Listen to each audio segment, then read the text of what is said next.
DM Ashish Chaudhary की बेटी मायारा अपनी दोस्त की शादी से घर लौट रही थी। मायारा इतनी खूबसूरत थी कि जो भी उसे देखता वह उसकी खूबसूरती का दीवाना हो जाता। शादी की पार्टी में वह दोस्तों के साथ मस्ती कर रही थी, तभी अचानक उसके फोन पर कॉल आया। दूसरी तरफ से आवाज आई, मायारा, तुम्हारी मां की तबीयत अचानक बिगड़ गई है, तुम तुरंत घर आ जाओ। यह सुनते ही मायरा का दिल घबरा गया। उसने किसी को बिना बताए पार्टी से निकलने का फैसला किया और जल्दबाजी में अकेली ही घर की तरफ निकल पड़ी। सुनसान सड़क पर रात के अंधेरे में स्कूटी चलाते हुए उसका मन डर से भरा हुआ था। तभी उसे दूर से एक पुलिस की गाड़ी दिखाई दी, जिसकी लाल नीली लाइटें जल रही थीं। गाड़ी देखकर उसके मन को थोड़ी राहत मिली। उसने सोचा, अच्छा है, रास्ते में पुलिस मिल गई, अब मुझे डरने की जरूरत नहीं है।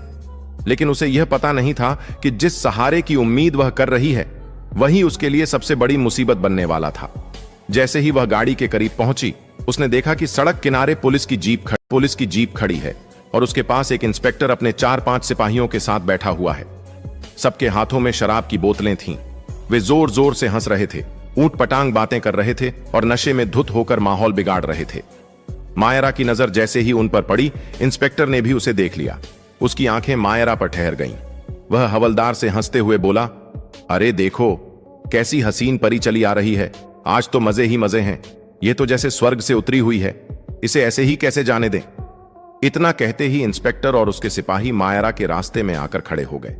जैसे ही इंस्पेक्टर पास आया, उसने नशे में लड़खड़ाते हुए मायरा का हाथ पकड़ लिया।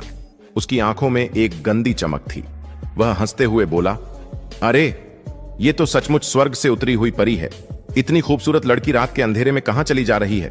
अरे हम पर भी कभी ध्यान दो, तुम्हारी अदाओं का हम दीवाना हो चुके हैं। अब तो बर्दाश्त नहीं होता मेरी जान, बस एक बार हम पर रहम कर दो। इंस्पेक्टर